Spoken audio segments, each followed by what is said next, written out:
webinar organized by Dr. Ambedkar Chair, Patna University. जैसा कि आपको पता है कि हम 4 वेबिनारों की श्रृंखला का आयोजन कर रहे हैं. This series has been sponsored by Buddhivadi Foundation and is being conducted by Patna Diaries. आज की श्रृंखला के तीसरे वेबिनार का टॉपिक है जेंडर समानता पर डॉक्टर अंबेडकर के विचार. तो अब मैं आमंत्रित करती हूँ डॉक्टर कंवलजीत कौर को, जो कि ऑथर हैं और जेंडर इक्वालिटी एडवोकेट हैं. वो आएंगी और हमारे सामने विषय प्रवेश करेंगे. डॉक्टर अंबेडकर चेयर, दर्शन शास्त्र विभाग, पटना विश्वविद्यालय द्वारा आयोजित इस तीसरे वेबिनार का विषय है जेंडर समानता पर डॉक्टर अंबेडकर के विचार. जब डॉक्टर रमेंद्र ने मुझे इस वेबिनार का विषय प्रवेश कराने के लिए कहा तो मैंने तुरंत स्वीकार कर लिया. मेरे स्वीकार करने के 2 कारण हैं. पहला, मैं पिछले कुछ समय से जेंडर समानता क्या है, क्यों जरूरी है और कैसे हो इस पर शोध कर रही हूँ. मेरा यह पसंदीदा विषय है और साथ ही डॉक्टर अंबेडकर मेरे पसंदीदा विचारक हैं. विषय प्रवेश कराने के पहले मैं जेंडर शब्द का अर्थ स्पष्ट करना चाहूंगी. लिंग या सेक्स और जेंडर के बीच अंतर है. सेक्स के अंतर्गत वे जैविक अंतर आते हैं जिन्हें बदला नहीं जा सकता. जैसे महिलाएं बच्चों को जन्म दे सकती हैं, वे बच्चों को स्तनपान करा सकती हैं, पुरुषों की दाढ़ी मूंछ आती है. ये अंतर आनुवंशिक, जेनेटिक, शारीरिक और सामान्य होते हैं. जेंडर एक सामाजिक निर्माण है. हमारा समाज हर सेक्स के लोगों के साथ कुछ उपयुक्त भूमिका, व्यवहार और रूढ़िवादी छवि जोड़ देता है. इसी से जेंडर का निर्माण होता है. जैसा कि फ्रेंच दार्शनिक सिमन डी बोवार ने कहा है, women are not born, they are made. अब हम डॉक्टर अंबेडकर के जेंडर समानता विचारों को जानें. डॉक्टर अंबेडकर दलित के मसीहा, संविधान के मुख्य वास्तुकार तो हैं ही, इसके साथ साथ वे सामाजिक सांस्कृतिक क्रांति के मार्गदर्शक रहे हैं. उनका यह मानना था कि किसी समुदाय की प्रगति महिलाओं की प्रगति से आंकी जाती है.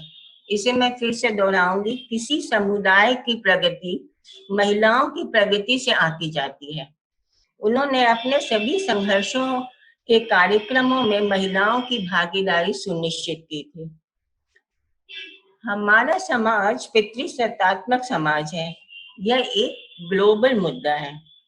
इसमें पुरुषों को उत्तम और नारियों को निम्नतर स्तर के रूप में आंका जाता है. परंतु हमारे भारत में हिंदू बहुल देश होने के कारण पितृसत्तात्मक समाज के साथ साथ ब्राह्मणवादी व्यवस्था है. इसकी स्पष्ट झलक जाति के रूप में देखी जा सकती है. भारतीय संदर्भ में जाति, वर्ग और जेंडर के स्तर पर मौजूदा असमानताओं और उनमें सुधार के मुद्दों पर डॉक्टर अंबेडकर का चिंतन तार्किक और कारगर लगता है. उन्होंने जाति प्रथा और महिला समस्या को जोड़कर देखा है. महिलाओं की एकजुटता में जाति आड़े आती है. वैसे तो आज भी समाज में महिलाओं की अपमानजनक और अन्यायपूर्ण स्थिति उनके साथ घटी सेक्सुअल और आक्रामक घटनाओं से सामने आती है, लेकिन आमतौर से दलित महिलाओं के विरुद्ध इस तरह की घटनाओं की संख्या अधिक और विभत्स होती है. यह समझा जा सकता है कि दलित महिलाओं की स्थिति तथाकथित सवर्ण महिलाओं की तुलना में बदतर है. हम सब ये जानते हैं कि डॉक्टर अंबेडकर के प्रेरणा स्रोत भारतीय महिलाओं की शिक्षा क्रांति के अग्रदूत ज्योतिराव फूले और सावित्री फूले रहे. डॉक्टर अंबेडकर ने स्त्रियों की आजादी को समाज की प्रगति के लिए पहली शर्त माना और इसका आधार शिक्षा को घोषित किया. उनका मानना था कि नारी शिक्षा पुरुष शिक्षा से अधिक महत्वपूर्ण है. वे ये मानते थे कि पूरी पारिवारिक व्यवस्था की धूरी नारी है और इसे नकारा नहीं जा सकता. अब हम डॉक्टर अंबेडकर के जेंडर समानता के विचारों को उनके द्वारा किए गए सत्याग्रहों के माध्यम से भी समझ सकते हैं. साथ ही उनके द्वारा प्रकाशित जनवरी 1920 में मूक नायक और 1927 में प्रकाशित बहिष्कृत भारत में भी जेंडर समानता से संबंधित लेख लिखे गए। 20 मार्च 1927 को महासत्याग्रह में महिलाओं की भागीदारी काफी संख्या में थी। डॉक्टर अंबेडकर ने महिलाओं को संबोधित करते हुए कहा, तुम्हारी कोख से जन्म लेना गुनाह क्यों माना जाए और ब्राह्मण स्त्रियों की कोख से जन्म लेना पुण्य क्यों माना जाए। अपने को अछूत मत समझो, स्वच्छ जीवन जियो, सवर्ण महिलाओं की तरह कपड़े पहनो। यह मत देखो कि तुम्हारे कपड़ों में जगह जगह पेबंद लगे हैं, बस ये देखो कि साफ है। इसके बाद 25 दिसंबर 1927 को मनुस्मृति को सार्वजनिक रूप से जलाने का कार्यक्रम हुआ। डॉक्टर अंबेडकर ने अपने एक लेख the women and the counter revolution, नारी और प्रतिक्रांति में कहा कि कहा जा सकता है कि मनु शूद्रों के प्रति जितना अनुदार था, स्त्रियों के प्रति उसके विचार उतने ही अनुदार थे। मनुवादी संस्कृति नारियों के अपमान और अन्याय की पराकाष्ठा थी। मनुस्मृति ने यह माना कि स्त्री स्वतंत्र होने लायक नहीं। डॉक्टर अंबेडकर का यह स्पष्ट विचार था कि स्त्री को पुरुष के समान अधिकार, परिवार और समाज में बराबरी का दर्जा मिलना चाहिए। उनका मानना था कि शिक्षा और आर्थिक तरक्की नारियों के इस काम में मदद करेगी। आगे 1942 में डॉक्टर अंबेडकर ने गवर्नर जनरल की कार्यकारी परिषद में श्रम सदस्य रहते हुए पहली बार महिलाओं के लिए प्रसूति अवकाश, मैटरनिटी लीव की व्यवस्था की। अब 26 जनवरी 1950 से लागू संविधान पर हम गौर करें। मेरी समझ से यह कहा जा सकता है कि जो व्यक्ति भारत के संविधान के महत्व को समझते हैं, वे जेंडर समानता की पक्षधर हैं। संविधान सभा के ड्राफ्टिंग कमेटी का नेतृत्व करते हुए डॉक्टर अंबेडकर ने स्वतंत्रता, समता और बंधुता के मूल्यों को स्थापित कर महिलाओं के अधिकारों को ठोस कानूनी रूप दिया। देश की आधी आबादी को गरिमा कायम की। दुनिया के कई देशों में महिलाओं को मताधिकार के लिए आंदोलन करने पड़े। हम भारतीय महिलाओं को अपने संविधान के द्वारा मताधिकार मिला। हमारा संविधान पितृसत्तात्मक सत्ता के विरुद्ध एक दमदार कानूनी दस्तावेज है। अब मैं पीपीटी के माध्यम से भारतीय संविधान में महिलाओं को मिले मुख्य अधिकारों का जिक्र करूंगी। भारत के संविधान के preamble, fundamental rights, fundamental duties और डायरेक्टिव प्रिंसिपल्स में जेंडर समानता का उल्लेख है। इन आर्टिकल्स के अलावा भी पंचायत और नगर पालिकाओं में महिला आरक्षण के अधिकारों को भी सम्मिलित किया गया है।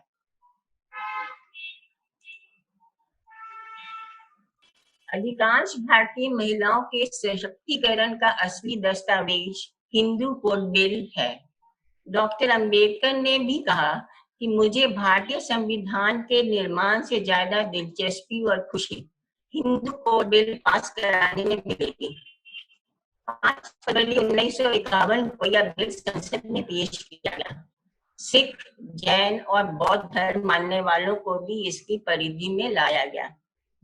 यह बिल हिंदू स्त्रियों की उन्नति के लिए प्रस्तुत किया गया था। उन्हें तलाक का अधिकार, गुजारा भत्ता मिलने का अधिकार, बाप दादा की संपत्ति में हिंदू विधवाओं और लड़कियों को पुत्र के बराबर की हिस्सेदारी, पुरुषों को सिर्फ एक जीवन साथी रखने की छूट, महिलाओं को अपनी कमाई पर अधिकार, अंतरजातीय विवाह का अधिकार, महिलाओं को अपना उत्तराधिकारी निश्चित करने का अधिकार इत्यादि ये उसमें शामिल थे।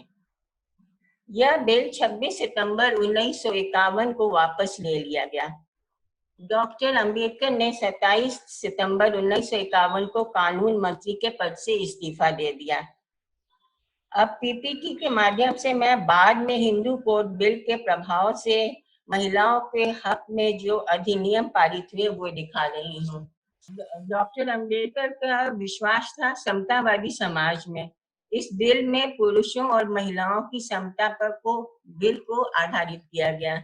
यह एक सोशल इंजीनियरिंग का सशक्त औजार माना जा सकता है। सही मायने में हिंदू कोड बिल को एक क्रांतिकारी कदम माना जाएगा। इस बिल के प्रभाव से कई अधिनियम पारित हुए। इसके जितने ये हमारे इसमें है बिल, इसके अलावा भी और काफी बिल हैं। जैसे 1984 में ही द फैमिली कोर्ट एक्ट भी पारित हुआ था। डॉक्टर अम्बेडकर के अब हम फाइनल वर्ड्स के बारे में भी कह सकते हैं। Doctor Ambedkar final words of advice is to educate, agitate and organise and have faith in yourselves. He adds, unity is meaningless without the accompaniment of women.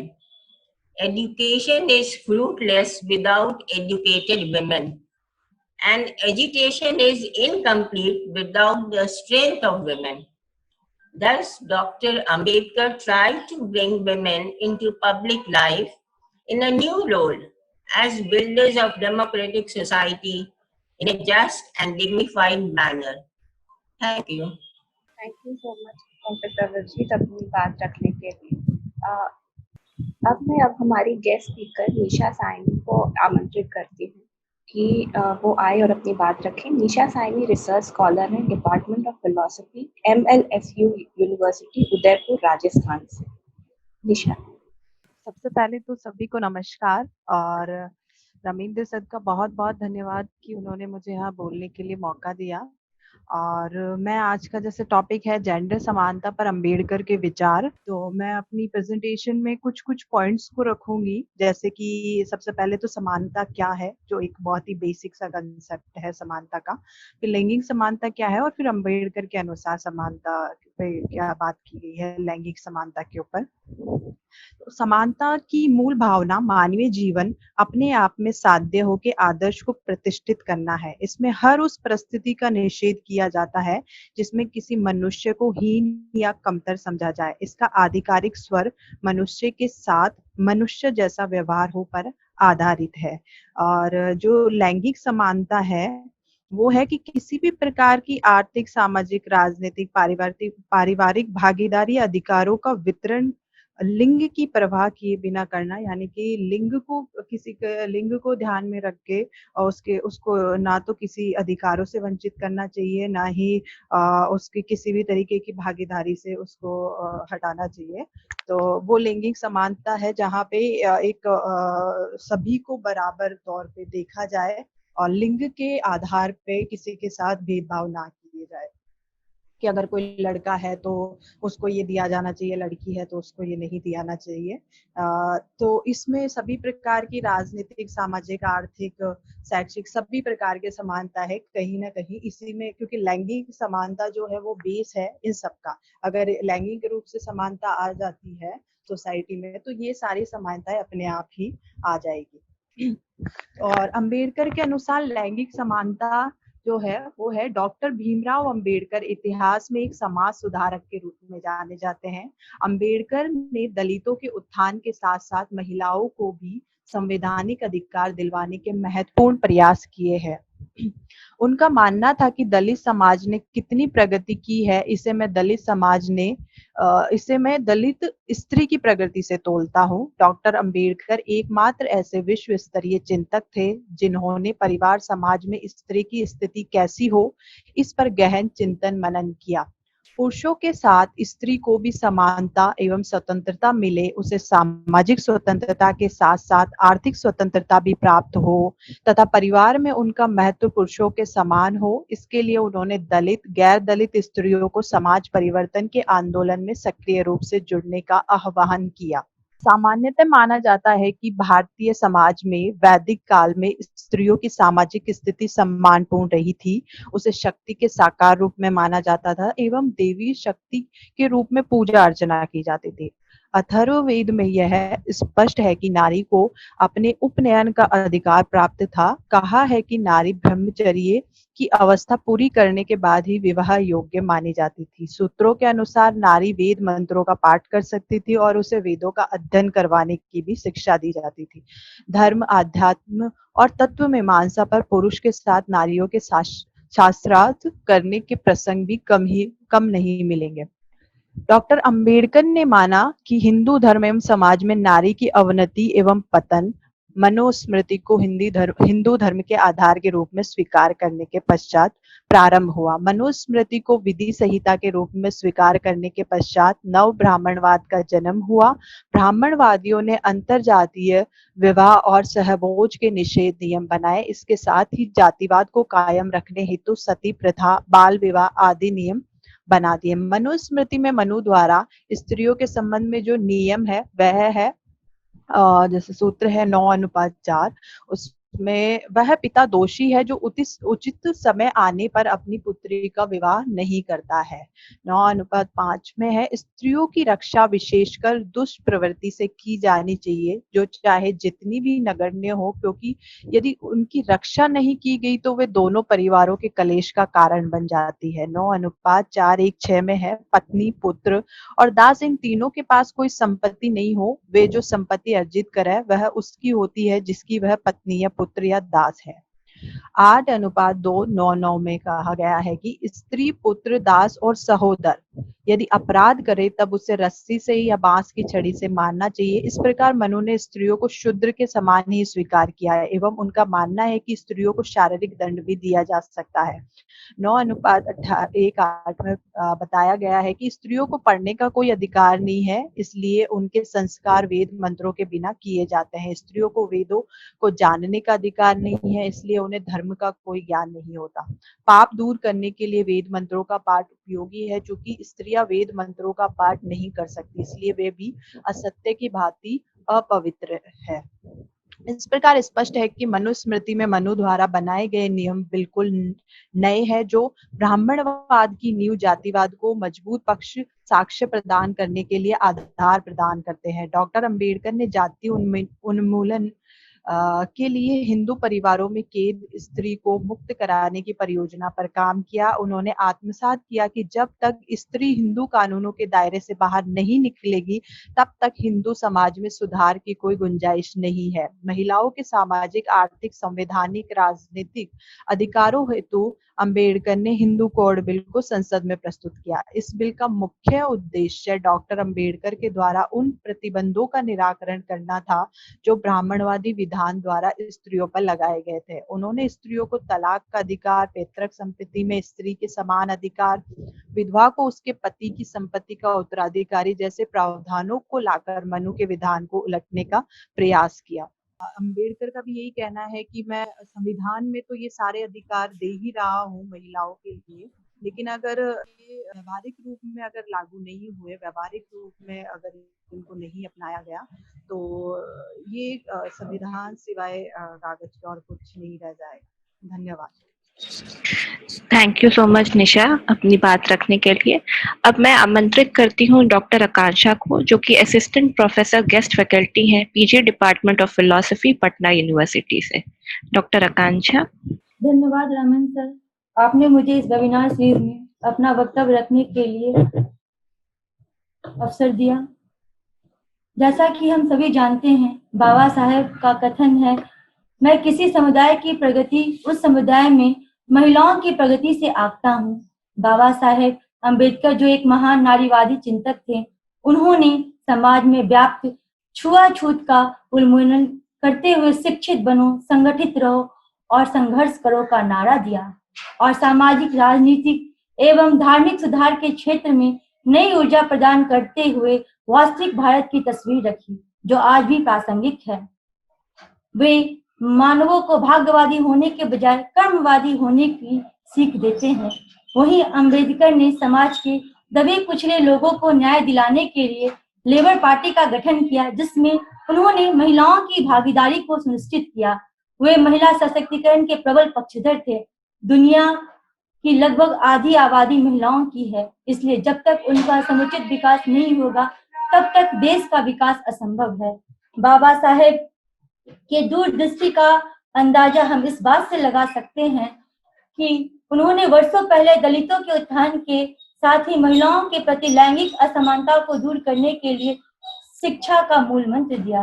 उन्होंने महिलाओं से जल्द शादी न करने और पति की गुलामी नहीं करने का आह्वान किया। उन्होंने सर्वप्रथम हिंदू कोड बिल को सदन में सिफारिश किया। वे हिंदू कोड बिल के जरिए समाज में महिला सशक्तिकरण का अलख जगाना चाहते थे।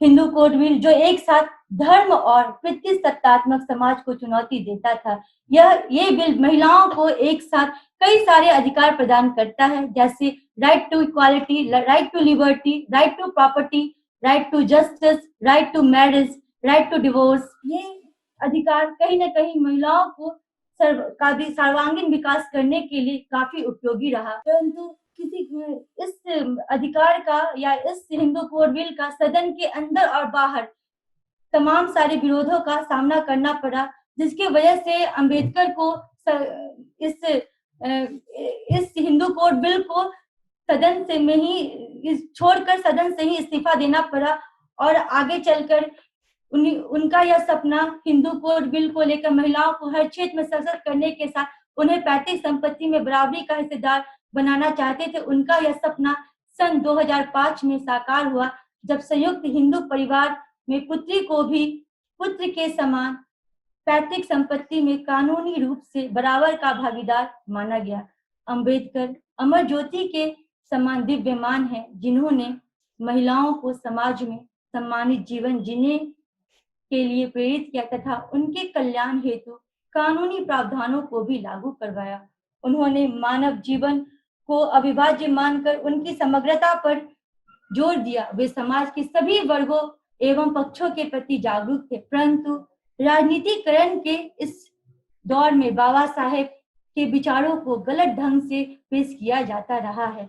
समाज के एक विशेष वर्ग के बुद्धिजीवी ने जानबूझकर अंबेडकर को सिर्फ दलित से जोड़कर रखा है और उनका भरपूर सामाजिक और राजनीतिक इस्तेमाल करने में लगे हुए हैं, जो कहीं ना कहीं उनके बहियामी व्यक्तित्व को के साथ बेईमानी है। मुंबई विश्वविद्यालय, कोलंबिया विश्वविद्यालय और लंदन स्कूल ऑफ इकोनॉमिक्स जैसे प्रतिष्ठित संस्थानों से शिक्षा हासिल करने वाले, आजाद भारत की नई तस्वीर लिखने वाले तथा प्रथम कानून मंत्री बने बाबा साहेब अंबेडकर का विचार काफी प्रासंगिक है। उन्होंने संघर्ष के लिए हमेशा संवैधानिक और कानूनी रास्तों को चुना। वे जानते थे कि महिलाएं चाहे किसी भी जात या धर्म की हो, उनका सदियों से समाज में शोषण होता आ रहा है। हाल ही में मुझे नेशनल कमीशन फॉर विमेन से व्यक्तिगत तौर पर आरटीआई के जरिए जो आंकड़े प्राप्त हुए हैं, वे इस वेबिनार सीरीज में आप लोग के समक्ष मैं साझा करना चाहूंगी। जहां पूरा देश वैश्विक महामारी के दौर से गुजर रहा है, वहीं महिलाओं के प्रति डोमेस्टिक वायलेंस की घटनाएं कई गुना बढ़ी हैं, जो जेंडर इक्वालिटी को तार तार करती है। साथ ही साइबर क्राइम की घटनाओं ने महिलाओं को आज भी उपभोग की वस्तु बनाने में कोई कसर नहीं छोड़ा है। देश के प्रतिष्ठित उच्च शैक्षणिक संस्थानों जैसे IIT, NIT, IIM या सेंट्रल यूनिवर्सिटीज में जेंडर इनइक्वालिटी साफ तौर पर दिखती है। इन संस्थानों में कहीं ना कहीं डायरेक्टर या उच्च शैक्षणिक पदों पर या डायरेक्टर जैसे बड़े पदों पर महिलाओं की भागीदारी चिंताजनक दिखती है। अभी हाल ही में मैंने देखा था कि झारखंड में सिद्धू कानू मुर्मू यूनिवर्सिटी में सोना झरिया मिंज नाम की आदिवासी महिलाएं जो कुलपति नियुक्त हुई हैं, वो झारखंड की पहली महिला कुलपति और भारत की दूसरी आदिवासी महिला कुलपति हैं। इससे यह साफ तौर पर दिखता है कि आजादी के 70 सालों के बाद भी महिलाओं की जो स्थिति है वो बदली नहीं है। वैसे तो कहने के लिए बहुत सारी बातें हैं, क्योंकि वेबिनार का टाइम लिमिट है, इसलिए मैं अपने वक्तव्य को यहीं समाप्त करूंगी। धन्यवाद। थैंक यू डॉक्टर आकांक्षा अपनी बात रखने के लिए। धन्यवाद। मैं अब आमंत्रित करती हूँ शिवा नाज को, जो कि रिसर्च स्कॉलर है PG department of philosophy Patna university, कि वो आए और अपना पक्ष रखें। थैंक यू प्रिया भी। Good afternoon everyone. भारतीय संदर्भ में अगर देखा जाए तो अंबेडकर संभवतः पहले अध्यक्षता रहे हैं जिन्होंने जातीय संरचना में महिलाओं की स्थिति को जेंडर की दृष्टि से समझने की कोशिश की। उनके संपूर्ण विचार मंथन के दृष्टिकोण में सबसे महत्वपूर्ण मंथन का हिस्सा महिला सशक्तिकरण था। उन्होंने भारतवर्ष की तत्कालीन सामाजिक, आर्थिक, सांस्कृतिक, धार्मिक और राजनीतिक व्यवस्था का सक्षम अध्ययन करके जाना कि सभी समस्या के समाधान की मूल शर्त सामाजिक न्याय और परिवर्तन की क्रांति से है, न कि अन्य किसी उपाय से। मैं यहाँ पर डॉक्टर रामेंद्र और डॉक्टर कंवलजीत द्वारा लिखी गई पुस्तक डॉक्टर अंबेडकर जीवन और विचार में मैंने यह पाया कि वर्ण व्यवस्था में भी असमानता पाया गया है। हिंदू धर्म का दर्शन। अपनी पुस्तक फिलॉसफी ऑफ हिंदुइज्म में अंबेडकर ने हिंदू धर्म का मूल्यांकन करने के लिए न्याय और उपयोगिता दोनों को आधार बनाया है। अंबेडकर के अनुसार न्याय के सिद्धांत के अंतर्गत ऐसे अधिकांश दूसरे सिद्धांत शामिल हैं जो नैतिक व्यवस्था के आधार बन चुके हैं। संक्षेप में उनके अनुसार स्वतंत्रता, समता और बंधुता का ही दूसरा नाम न्याय है। अंबेडकर के अनुसार हिंदू धर्म समता को मान्यता नहीं देता है। जाति के विनाश को डॉक्टर अंबेडकर ने मूलतः 1936 में लाहौर के जात पात तोड़क मंडल के लिए अपने अध्यक्षीय भाषण के रूप में तैयार किया था, लेकिन वे इस अध्यक्षीय भाषण को दे नहीं पाए क्योंकि सम्मेलन की रिसेप्शन समिति ने इस आधार पर सम्मेलन को स्थगित कर दिया कि भाषण में व्यक्त किए गए विचार सम्मेलन को असहाय नहीं है। अंबेडकर ने भाषण के अंत में हिंदू धर्म को छोड़ने के अपने संकल्प को दोहराया था। अंततः अंबेडकर ने अपने भाषण को पुस्तक के रूप में प्रकाशित किया। अब मैं एक और किताब डॉक्टर अंबेडकर संपूर्ण वार्डम में खंड 1 से एक विचार प्रस्तुत करूंगी। इसमें मराठा राज्य में पेशवाओं के शासन में यदि कोई हिंदू सड़क पर आ रहा होता था तो किसी अछूत को इसलिए उस सड़क पर चलने की अनुमति नहीं थी कि उसकी परछाई से वह हिंदू अपवित्र हो जाएगा। अछूत के लिए यह आवश्यक था कि वह अपनी कलाई या गर्दन में निशानी के तौर पर एक काला धागा बांधे, जिससे कि हिंदू गलती से उससे छूकर अपवित्र हो जाने से बच जाए। पेशवाओं की राजधानी पूना में किसी भी अछूत के लिए अपनी कमर में झाड़ू बांधकर चलना आवश्यक था और अपने थूकने के लिए मिट्टी का एक बर्तन अपनी गर्दन में लटका कर चले, क्योंकि ऐसा ना हो कि कहीं जमीन पर पड़ने वाले उसके थूक से अनजाने में वहां से गुजरने वाला कोई हिंदू अपवित्र हो जाए।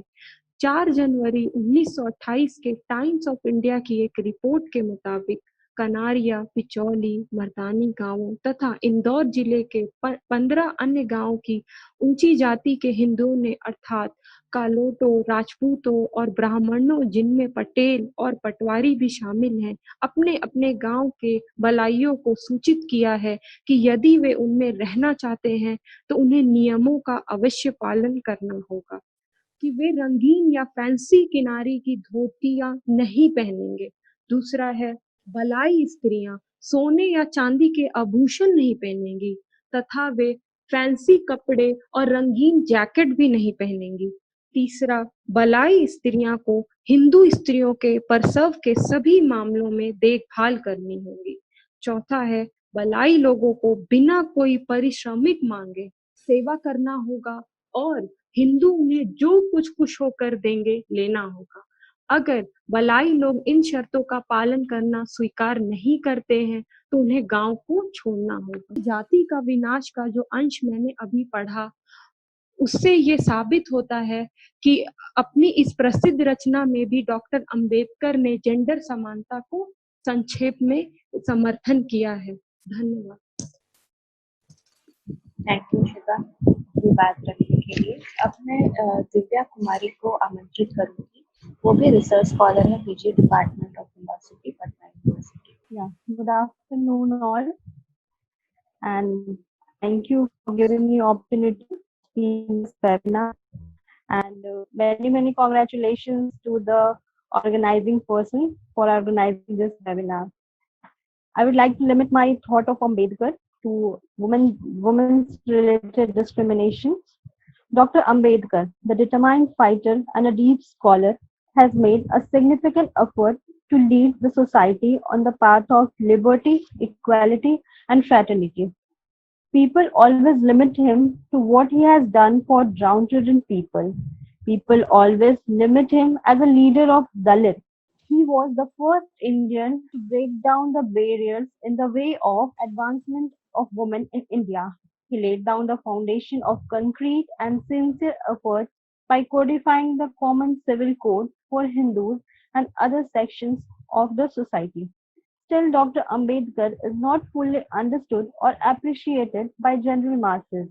What people talk about him is the Masiha of downtrodden, but he was intellectual, economist by training, anthropologist, sociologist, jurist, and a first law minister in Nehru's court. He has made many contributions in many areas for integration of India. He was true nationalist. He always believed in equality. His vision of social change was universal. During his lifetime, he made various efforts and made various strategies and methods to create a society which is based on the value of equality, liberty, and fraternity. Before independence, women have no rights and can be the only heir of the ancestral property. But now, women's daughters also have this right, and this all have been possible because of Dr. Ambedkar's bill. In Ramayana, it is also Tulsi has said that ढोल गवार शूद्र पशु नारी ये सब है ताड़न के अधिकारी. From this, we can analyze what women's position has been in the past times.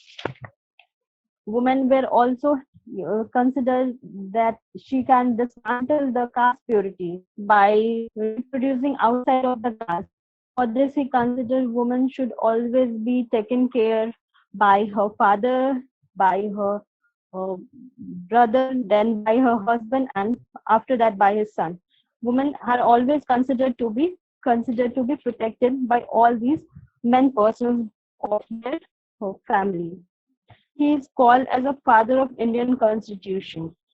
He granted women right to divorce, right to inheritance, and provide legal recognition of intercaste marriages. He also said, I measure the progress of community by the degree of progress which women have achieved. So he considered a society can be achieve a better position if women will be educated. Need of the hour is to free women from the bounds imposed upon them by the existing Brahmical society order, which treat them as a subservient to the men and wholly dependent on the male counterpart. Thank you. Thank you so much Divya. अब मैं आमंत्रित करना चाहूंगी ऋचा प्रिया को, जो कि research scholar है PG department of philosophy Patna university से. Richa. Thank you. Good afternoon, everyone. Dr. B.R. Ambedkar was not only the father of Indian Constitution, but was also a great freedom fighter, political leader, philosopher, economist, social reformer, revivalist of Buddhism, as and was one among the person to break down the barriers in the way of advancement of women in India. For Ambedkar, caste and gender were inseparable. His interpretation of history and the place and role of marriage in social construction of graded inequality provided an important understanding of the issue of women's emancipation in the Indian society. Ambedkar pointed out that caste is endogamy and endogamy is caste, and that the origin and reproduction of caste rested on gendered violence. He spent a lifetime challenging entrenched traditions and texts and wrote profusely on the ritual exclusion of women. He started his movement in 1920 and raised his voice against the Hindu social order and social system through his renowned newspapers, Mook Nayak in 1920 and Bahishkrit Bharat in 1927. Almost through all its issues, he spoke on gender equality, women education, and exposed the problems related to women and other depressed classes. He built awareness among poor and illiterate women and inspired them to fight against the unjust social practices like child marriage and caste system. He stated that women of Indian society should be given equal opportunity and equal share with their male counterparts. Being India's first law minister and chairman of drafting committee of the Constituent Assembly, Dr. Ambedkar thought it appropriate, rather his duty, to free women from the age-old thraldom by reforming the Hindu social order and laws created by Manu. He therefore took initiative to draft and introduce the Hindu Code Bill in the Constituent Assembly, which was later split into 4 bills. These are the Hindu Marriage Act 1955, the Hindu Succession Act 1956, Hindu Minority and Guardianship Act 1956, and the Hindu Adoption and Maintenance Act 1956. These acts gave independent status to women and endowed them with the right of adoption, succession, and property, so completely denied by Manu. Dr. Ambedkar tried an adequate inclusion of women's rights in the political vocabulary and Constitution of India through various articles, such as Article 14, which gives equal rights and opportunities in political, economic, and social spheres. Article 15, which prohibits discrimination of religion, race, caste, sex, or place of birth. Article 16 talks about the right of equal opportunity in the matters of public employment.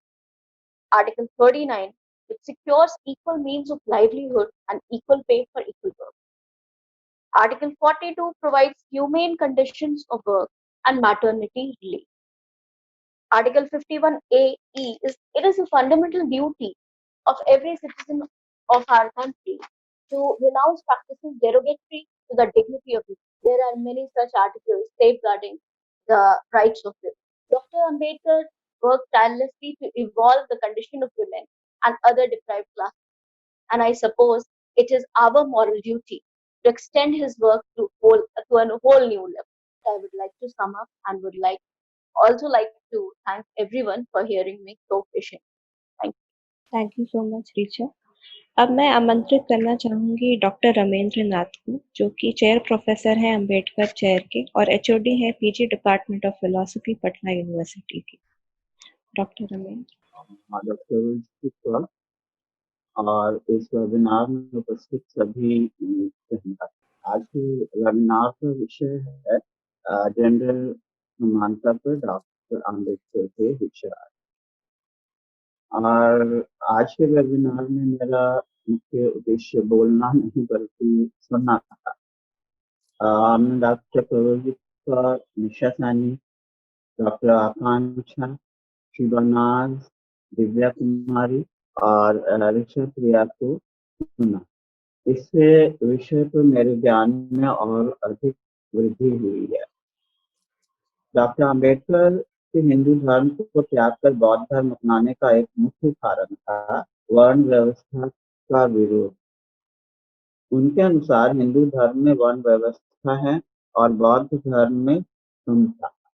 वर्ण व्यवस्था के विरोध के संदर्भ में doctor Ambedkar ने मनुस्मृति में शूद्रों के साथ औरतों के बारे में लिखी गई अन्यायपूर्ण बातों का भी हवाला दिया है। आमतौर से लोग जानते हैं कि डॉक्टर आम्बेडकर संविधान सभा की ड्राफ्टिंग कमेटी के अध्यक्ष थे। हमारे संविधान में जेंडर समानता को एक मौलिक अधिकार के रूप में मान्यता दी गई है। इसका जिक्र कई वक्ताओं ने किया। परंपरागत मनुस्मृति आधारित हिंदू कानून में संशोधन द्वारा डॉक्टर आम्बेडकर ने भारतीय महिलाओं के एक बड़े वर्ग को तलाक का अधिकार, अंतर्जातीय विवाह का अधिकार और संपत्ति में अधिकार जैसे महत्वपूर्ण अधिकारों को सुनिश्चित कराया। इसमें कोई संदेह नहीं कि आज हमारे समाज में आमतौर से जेंडर समानता को एक सामाजिक आदर्श के रूप में मान्यता मिल चुकी है। इसमें फूले, सावित्रीबाई फूले और डॉक्टर अम्बेडकर सहित हमारे संविधान निर्माताओं और संसद की महत्वपूर्ण भूमिका रही है और इसमें बहुत सारे महिलाओं ने भी संघर्ष किया है, उनकी भी महत्वपूर्ण भूमिका रही है। लेकिन ये सेमिनार आज डॉक्टर आम्बेडकर के संदर्भ में था, तो हमने खास तौर से उनके योगदान को देखा और वो उनका जेंडर समानता के लिए उनका कितना बड़ा योगदान है। धन्यवाद। जी सर, थैंक यू। अब मैं डॉक्टर कुलेश मांझी से रिक्वेस्ट करूंगा कि कुलेश सर आप आके अपनी बात कहें। Thank you for all of you. सबसे पहले तो मैं doctor Kulesh Manjhi, research officer, doctor Ambedkar chair, Patna विश्वविद्यालय पटना, आप सबों को आज के इस व्याख्यान श्रृंखला का तीसरा व्याख्यान में हार्दिक बधाई और स्वागत। हम धन्यवाद करना चाहेंगे और कृतज्ञता आभार व्यक्त करना चाहेंगे डॉक्टर कंवलजीत कौर मैम, जो हम लोग के गुरुमाता हैं, chair professor doctor Ambedkar chair में उनका हार्दिक स्वागत और धन्यवाद। तो उन्होंने हम लोगों को ये जो विषय आज का तय था, लैंगिक समानता पर डॉक्टर अम्बेडकर का विचार, इस पर उन्होंने बहुत ही बारीकी से बहुत सारी बातों को, अच्छी जानकारी को हम लोग के बीच शेयर किया, ज्ञानवर्धक किया। इसके लिए इन्हें कोटि कोटि बधाई पूरे चेयर प्रोफेसर और दर्शन शास्त्र विभाग की तरफ से देना चाहता हूँ। हम लोग धन्यवाद देना चाहेंगे कि हमारे बीच निशा सैनी जो राजस्थान से हैं, उन्होंने भी हम लोगों को बहुत सारी जानकारी समानता, लैंगिक समानता, महिलाओं का जो अधिकार, किस तरह से हिंदू कोड बिल में उनका सशक्तिकरण लेकर डॉक्टर अम्बेडकर अपने कानून मंत्री पद से इस्तीफा देने का काम किया, इन सारी बातों को भी बहुत अच्छे से रखने का काम किया। इसके लिए मैं भी बहुत ही कृतज्ञता और आभार के साथ धन्यवाद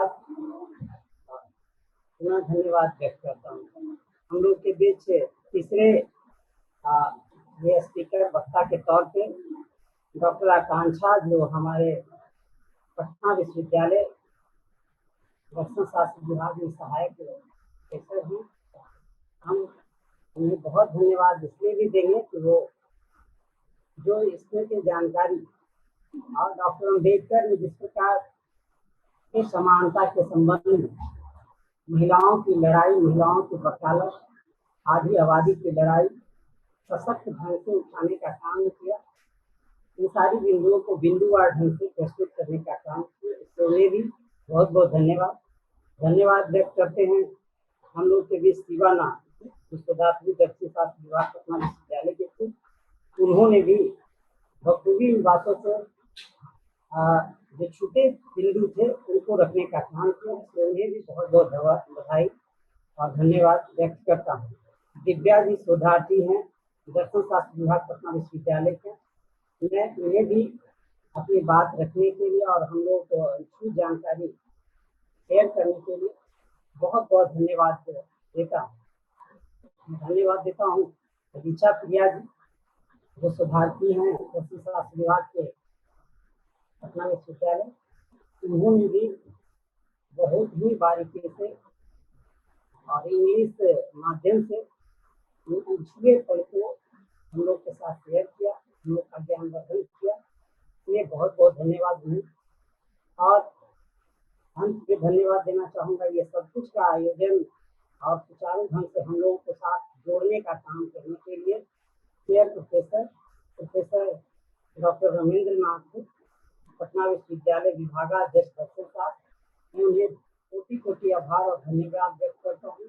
उन्होंने जो बातें हम लोग के साथ इतना सारे बुद्धिजीवियों को जोड़कर एक साथ ज्ञानवर्धन करने का काम किया, और मैं धन्यवाद इसलिए भी व्यक्त करना चाहता हूँ सभी प्रतिभागियों को।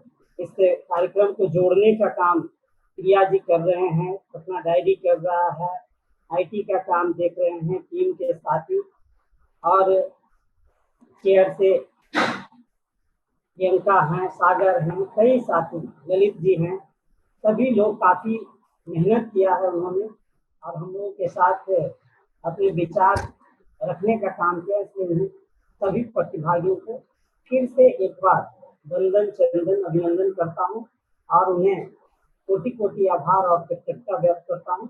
धन्यवाद, प्रणाम। Thank you so much Nilesh Manjhi ji. तो अब हम लोग औपचारिक रूप से इस वेबिनार को समाप्त कर सकते हैं। हाँ ठीक है, अब इसे औपचारिक रूप से समाप्त करें। Thank you everyone for attending the webinar.